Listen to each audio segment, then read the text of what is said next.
So Andy, I'm delighted that you've joined us on Pull Up a Chair today. Before I kick off on some of the questions, I'd like to ask you a very simple question. What does sustainable growth mean to you? Well, thank you, Bina, and great to be pulling up a chair with you too. Sustainable growth. Well, at the simplest level, I think it is about progress, people feeling their lives are improving over time.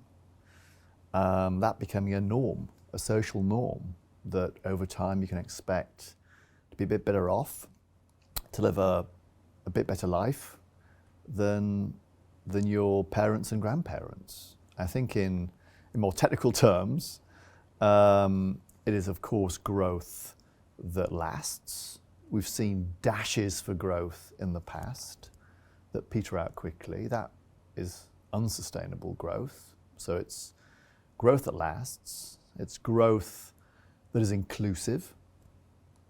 We know if it's only a subset of society that's progressing, that's benefiting, whose income is rising, that eventually that will run into the buffers because the social fabric gets torn, the political acceptability of actions are reduced, and therefore growth isn't sustained. So lasting, inclusive. I suppose a third element, the first two are pretty obvious, the third isn't, and I think is really important just at the moment, which is that growth is regenerative. That is to say, we had sustained growth in the latter part of the 18th century, the 19th century, the 20th century, but it came at the cost of being extractive of our planet, chewing up huge amounts of natural capital. We can't afford to do that in the 21st century. So looking to this century, we need a model of growth that doesn't just sustain natural capital in the environment, doesn't just sustain social capital in our communities, doesn't just sustain human capital among people, but seeks to replenish it, seeks to regenerate that capital, human, social, and natural. So for me, sustainable growth also needs, in the 21st century, unlike the 20th, 19th, and 18th, also to be genuinely regenerative. And that carries super important implications, Bina, for business, for society, and for government. So just wanted to pick up on that, Andy. In December 22, you were quoted in an article as saying, for the first time, probably since the Industrial Revolution, health and well-being are in retreat. So when you talk about regeneration, as well as lasting, as well as inclusion, do you think that the sustainable growth that we talk about can meet the needs of people, planet, and profit? I think it has to, Bina. I think it's not a nice to have, it's an absolutely have to have as things stand. I think that's well within our compass. What we found over the course of history is that we can find ways of doing things that involve fewer resources. That's what productivity rises means, doing more with less. And typically we've measured that in terms of less people, the amount we produce per head of population. But we need increasingly to think of it in terms of the resource that is our planet, as well as the resource that is our people. And the same trick that worked in those earlier centuries, innovation, technological improvement, getting more from less, needs to apply with even greater force in the 21st century, when the resource in question isn't just people, but is planet as well. And we know, we are not just social animals, but we are entrepreneurial animals as well. And that's why that wellspring of innovation technology will be the route to redemption and reducing any false trade-offs between people, place, and planet. I think absolutely. Just if you think about the pace of change that we're going through, whether it's technological or whether it's, in terms of innovation, where we are today is leaps and bounds where we were previously, right? So as you say, these are the solutions for the future. And as an economist, you're very well versed in long-term thinking as much as the short-term sort of challenges, and having had 32 years at the Bank of England, you've seen many periods of growth as well as contraction. So how do you feel about the long-term prospects of the UK and in terms of growth in particular? I mean, it's a timely moment to be asking that question, because as you know, Bina, there is a large amount of pessimism just around at the moment, not just in the UK, but globally, about economic prospects as we face what could be a second year of growth being anemic or possibly even negative, and with inflation remaining well above what we would wish it to be, the cost of living crisis. So that sense of pessimism is palpable, and you can see why. Because here in the UK, we've gone through a protracted period, at least 15 years now, of subpar growth. And indeed, even the years prior to that, decades prior to that, growth had not risen at the same rates it had, not just in our earlier history, but in relative to other countries around the world. So if your lens was a backward-looking lens, there'd be a real reason for fatalism right now about our future growth. Now, what I'd say is it need not be so. It is absolutely within our gift to lift the spirits of both people and of the economy as a whole. There is no secret to the recipe for growth. We know what it takes. Ultimately, it is about investing in those various capitals we touched upon just a minute ago, the skills of people, the regeneration of communities, what sometimes goes by the name levelling out, we might get onto that, and doing so in a way that supports the planet. So it's not that the recipe is a secret one, it is a well-developed recipe over many centuries.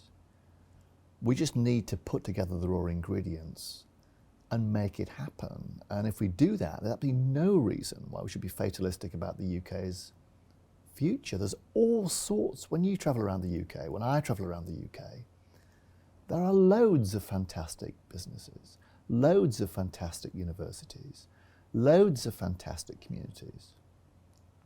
It's not that we've lost the recipe, it's that it hasn't been applied wholesale across the country and economy. And if we do that, there's no reason we can't sweep away that fatalism. I love the way you articulate those raw ingredients.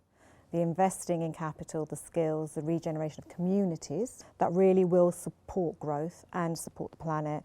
So universities, businesses, I'm absolutely on the same page as you in terms of the amazing army of innovators we have across the UK that will be the engine for growth for us. But I just wanted to pick up on that. You talk about that ecosystem, the ecosystem of health, education, and we'll come on to some of the things that you do. You know, you have been and are continuing your involvement in the Levelling Up agenda. You're chairing the advisory council there. It is one of the biggest economic and social challenges, your words, not mine, of our time. And you've articulated some of the context behind that, you know, subpar growth. So we actually are catching up as well as progressing.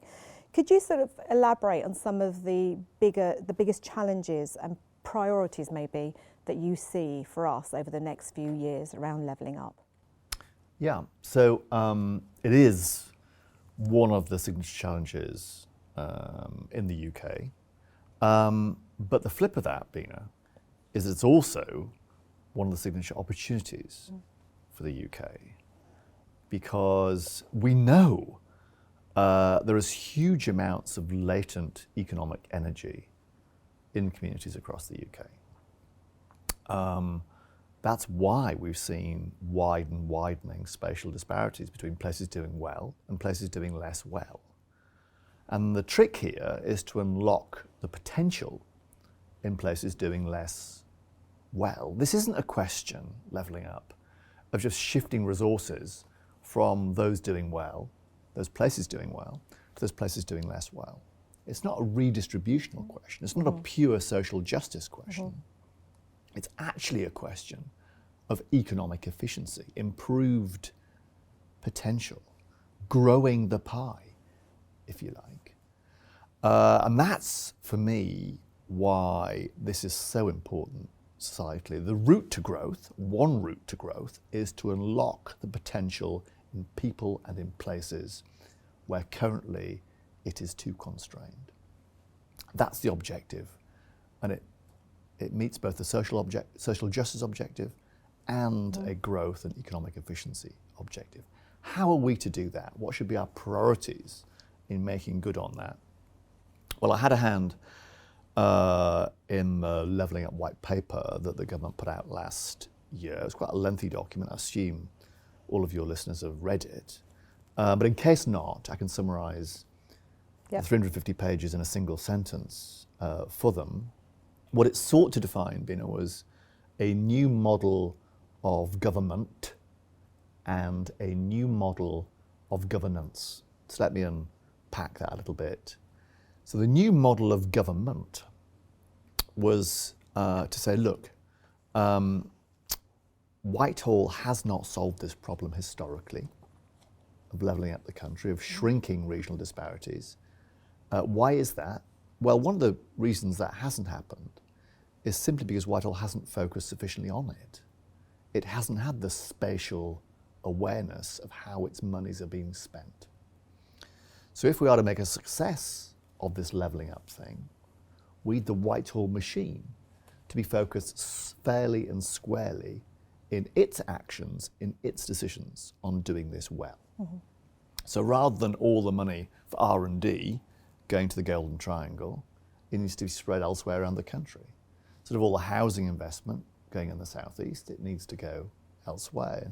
Instead of all the cultural spending being in the cultural supercluster that is London, it needs to be spread elsewhere around the country. All this is simple stuff. But listen, the even more important aspect than what Whitehall does, what central government does, is what everyone else does. And that's the new model of governance. That we need to empower and enable local leaders to take control of their own destiny, to be given more powers, to be given more monies, to go forward and regenerate their place. They know how to do that much better than could any Whitehall mandarin. And to be clear, by local leaders, I don't just mean local government. I mean local business leaders. I mean local community leaders. You know, success in regenerating a place comes from reaching out and partnering across the public, private and civil society sectors. Each and every one of them needs to be playing a leadership role. And the role of central government is to empower, finance and enable them to do that. That's the new model of governance, and that's the thing that will deliver what levelling up. So I just want to pick up on that sort of trio of business, government and society. Do you think, and I think I know the answer to this, do you think that we're working as collaboratively as we could be or should be to address some of these big challenges facing us? I think there's been progress, and a lot of it actually been over the last 10 to 20 years. A greater acknowledgement both of the power of partnership, public, private, civil society. By the way, odd that we forgot that is the right model to make things happen. I mean, that has been the model that has sustained progress in the UK and globally for several centuries, but better late than never. We've re-alighted on this partnership model of change, and I've seen it from businesses too, often under the purpose banner. We are seeing businesses large and small have a much more rounded, plural, expansive, ambitious, I'd say, sense of their purpose, of their objectives, of who it is they're delivering for, beyond their staff, into customers and clients, communities, and indeed wider society. A business is a legal construct, but first and foremost, it's a social institution. It's a social construct, and social acceptability is crucial if business is to be sustained. So great that business is leaning into this. I think there are lots of examples of great businesses doing this very well. I think there are lots of examples of great communities doing this well. Interestingly, those communities doing it well, think the West Midlands, think Greater Manchester. What is their model? Why is their model successful? It's because they've lent into and made a virtue of the partnership between the public, the private, and the civil society sectors. They've got their strategy, and it's anchored in that partnership way of working. And what we want is more of that in communities, in businesses, working to that same template. This goes to the heart of purpose, an alignment of objectives, goals for communities, business and government. And you are a visiting professor across a number of universities. Does this come up in the information that you're sharing with those people that come to listen to your lectures? Yeah, absolutely. I mean, I think the academic side of things, universities, colleges, are crucial, not just repositories of innovation and learning and teaching, but also crucial anchor institutions in places. If we are to regenerate places, we need enough of those anchor institutions to make the change happen. And if we are to forge ahead as a country, we need to push in the frontier of innovation and technology, and universities are an engine of that. So among the institutions that need to form partnerships, universities are a crucial element in that partnership. We've seen that. We've seen universities in the UK transform themselves. I think back 30 years, Bina, quite narrowly academically focused universities then. I look at our universities, our fantastic universities in the UK now, and the bridge to business is at the core, the existential core of what they are doing, partnering with KPMG or whatever it might be to make change happen, to turn research ideas into businesses, into practical interventions. That's very much, I think, in the DNA of our academic sector, and both they and business and the economy are stronger from them nurturing those clusters. I absolutely agree with you. As you said, we've got partnerships with a number of universities to really accelerate that pace of change that we can then deliver for our clients. So we're seeing it firsthand in our organisation. So I absolutely agree with you. You talked about forging ahead as a country. And whilst a lot of what we're talking about is the construct of the UK economy and making sure that there's improvement of wealth and prosperity across the country, we as a country still need to maintain our competitiveness, right? And so we talk about trade, you talked about innovation, we talk about investment to help us grow. Do you see any challenges around that we should be facing into to make sure that we are on the best footing to maintain and continue to grow on an international scale? Yeah, I mean, firstly on the diagnosis, you're absolutely right. We know from the evidence very clearly that one of the key drivers of productivity and therefore of pay and well-being and income is your openness to international competition. Mm-hmm. That is a driver of improvements in productivity. This is crucial to us growing doing well. I mean, the good news here is we do have a set of sectors, financial and professional services is one of them, where the UK is genuinely internationally, not just competitive, but leading. There are a number of others. It's true, for example, of the creative industries, although we don't shout about that anything like as much as we could and should. So there are a set of sectors where we genuinely play a leading role.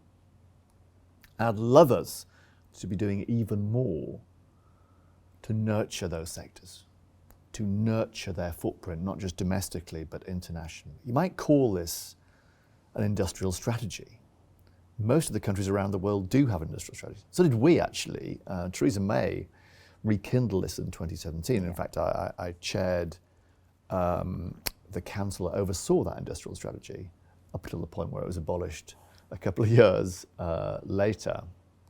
I think whatever you call it, Bina, plan beats no plan, strategy beats no strategy, and we need to understand as a country those sectors that are really smashing it internationally, and to seek a strategy that nurtures and grows those over time, because that way exports lie, that way income lies, that way productivity lies, and that way a larger pie lies. So the global part of this could not be more important just at the moment. I agree with the clusters conversation we've just had earlier, together with this around helping businesses grow internationally is sustainable growth and prosperity for all, right? It is. I'd just like to move on, if it's okay, to your current role at the RSA. And when you think about unlocking growth in the UK, I know the RSA explores some really fascinating topics. Can you share maybe one or two that you're really grappling with today that sort of plays to what we've been talking about? Yeah, absolutely.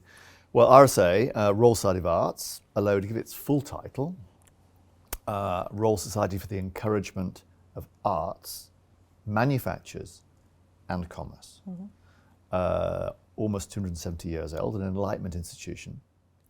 And the idea is, how can we bring together the very best across disciplines, across sectors, across professions, to nurture social change? That's the game the RSA has been in for more than 250 years, including, the first were the architects of the conservation program globally, the architects of trade fairs, the architects of state examinations in schools, to give a few ideas of how we've straddled sectors to affect social change. That's the agenda past. What's the agenda future for a social change organisation like the RSA? Well, picking up the threads of a couple of things we said earlier on, Bina, one thing I'd love us to try and rethink for the 21st century is the education and learning journey we all need to be on. That will need to be a rather different education and learning journey than that which we've been on for the preceding 2 centuries. That served us pretty well on the whole in raising the levels of our core skills, including numeracy, something that you and I have a passion for. But what was fit for purpose in the 19th and 20th century will not be fit for purpose in the 21st. Why do I say that? So far, our education system does a very good job of nurturing academic-like type skills in young people. Success in the 21st century will require us to nurture not just academic, but vocational, interpersonal, a much broader set of skills than has ever been true, if for no other reason than the fact that actually robots and AI will do much of what's currently taught academically. And also so one part was the academic, second was in young people. That too will need to be fundamentally rechanged. We'll need to make a reality of lifelong learning. So that is pretty much, that's an appending of the educational model of the past 2 centuries, one that focuses on a broader set of skills than the academic, and one that operates on a lifelong basis. And for me, that will require a fundamentally different set of institutions and infrastructures to make a reality of that, much more digital alongside physical, much more bite-sized chunks of learning than we've had in the past, rather than great blocks at the start of our lives. And also, I think, a recognition, Bina, that people learn in different ways. There are different styles of learning. You and I lucked out in life's lottery because what was taught in schools, the method of teaching in schools, suited our learning style. Someone stood at the front of a room, chalk and talk, back at us. We wrote it down, remembered some of it, regurgitated it, and did well in exams, right? That's broadly the way that the system works right now. For many people, that chalk and talk approach, the examination process, is a massive turn off. That's not because they're fundamentally less intelligent or less able or have less potential. Now, historically, we have been constrained by numbers of schools and numbers of teachers. In future, that constraint will be relaxed. There's no reason why, by making greater use of digital technologies and AI, we can absolutely personalize someone's learning journey, to tailor it to their learning style, and therefore to unlock their potential in a way that hasn't been possible previously. Now that is a world away from where our education model is right now. But one of the roles of the RSA is to think about not best practice, but next practice. What is next practice for education and learning? And for me, those would be the contours of next practice in education and learning. And we can help deliver that. I love that idea of next practice. How would you articulate that in the context of education and the skills that we're going to need? Well, first of all, there's a reason, only one reason, why humans have progressed and all other animals have been progressed much more slowly. And that one reason is imagination. It's the human capacity for imagination and then to make the imagined real that accounts for what we have progressed fast and every other animal has progressed slow. And that's super relevant now to our education system. If we are to progress, we of course therefore need to be nurturing imagination and creativity. Does our current education system nurture creativity and imagination the way it could and should? I suspect probably not. Could we, should we rethink, reformulate our model of learning in a way that is nurturing of creativity, that is nurturing of imagination, that doesn't have people self-censoring, fearful of not passing an exam, but willing to experiment, willing to act in an entrepreneurial way, to be creative, to let loose their imagination. That's the system we will need to an even greater extent in the 21st century. And that's therefore a different model of education to that which we have right now. I love the idea of next generation, in terms of learning. How do you think leadership's changed? There's lots that institutions like the bank has direct control over. So your mortgage rates being a case in point, and part of my job previously was making decisions on interest rates. There are things like that where you control the lever and you move it around periodically to hopefully get the economy moving, keep inflation in check. But there are many more levers that don't directly lie within your hands, whether you're the Bank of England or you're a government department, and where your influence comes from persuasion and from partnership rather than from direct control. And that's a rather different model of leadership and calls for a rather different approach, a rather different style of leadership.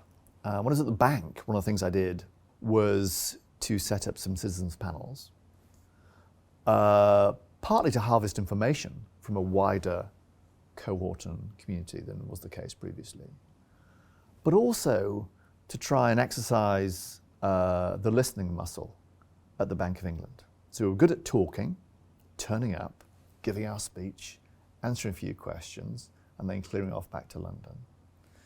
But relatively less good at coming along without an agenda, without a speech, and just listening. Active listening. And the reason for that is because, if you are to affect that lasting change, that sustainable change, you have to take people with you.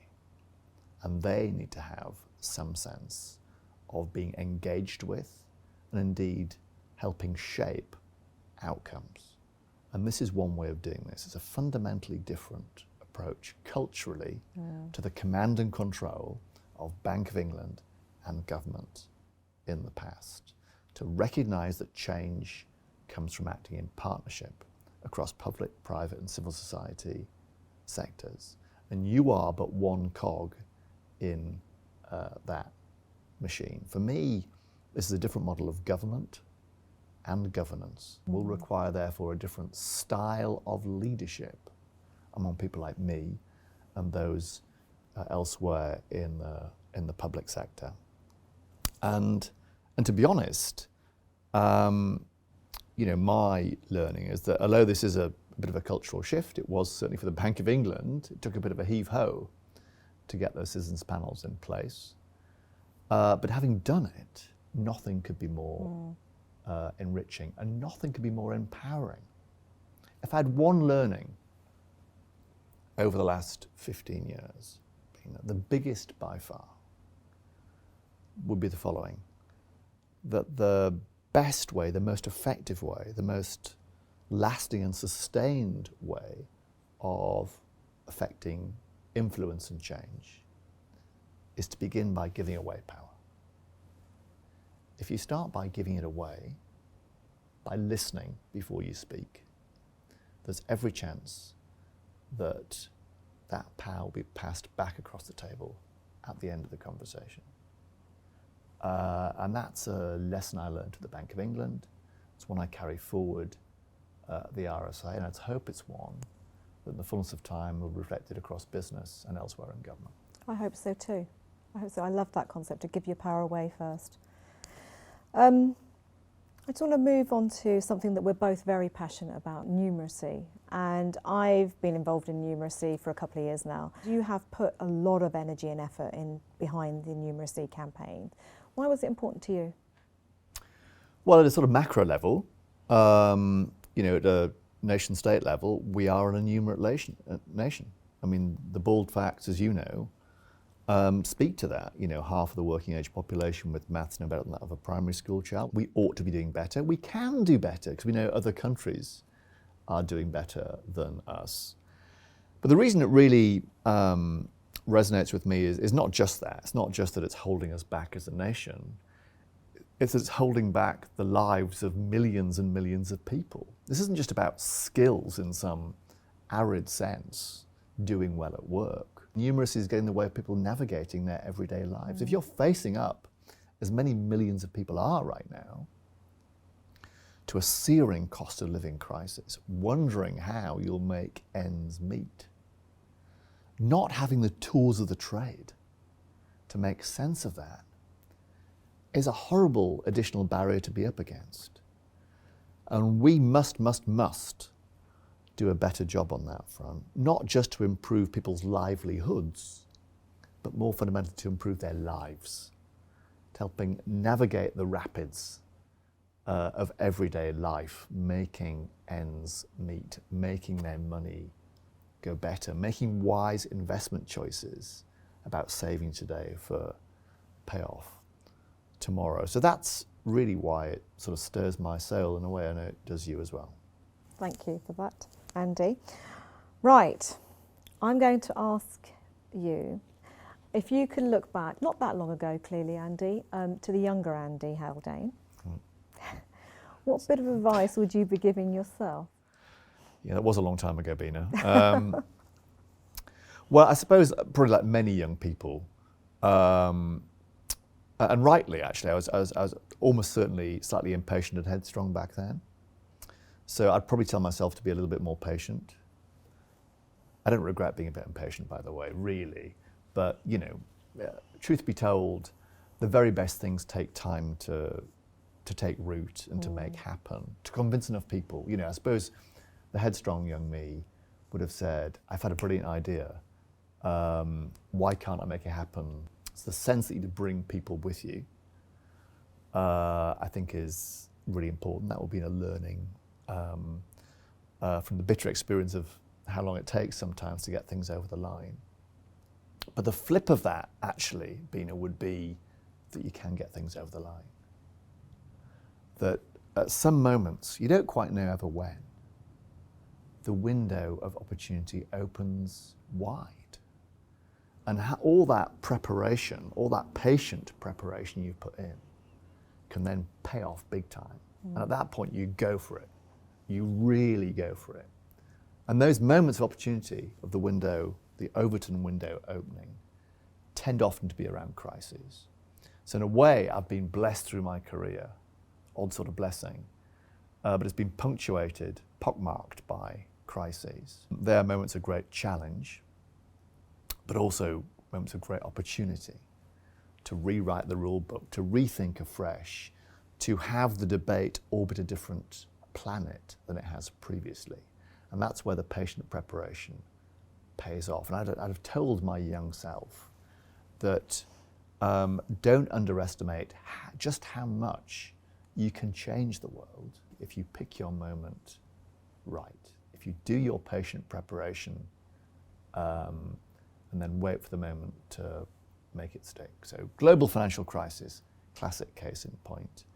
I'd lucked out in having spent 10 years patiently preparing for a different way of conceiving the financial system, which when the crisis broke and people's lost their bearings, you then pour in your ideas, and before you know it, you've changed the planet around which the debate is orbiting in a fundamental way that could not have happened without the patient preparation, but also could not have happened without the crisis having happened. So that would be among the advice I'd give to my young self, I think. I would never have visualised you as impatient, because all the experience I've had working with you is I would say that you were patient and purposeful in everything I am you now, do. Bina. You But are now. didn't seem as a 20-year-old. You'd have been shocked.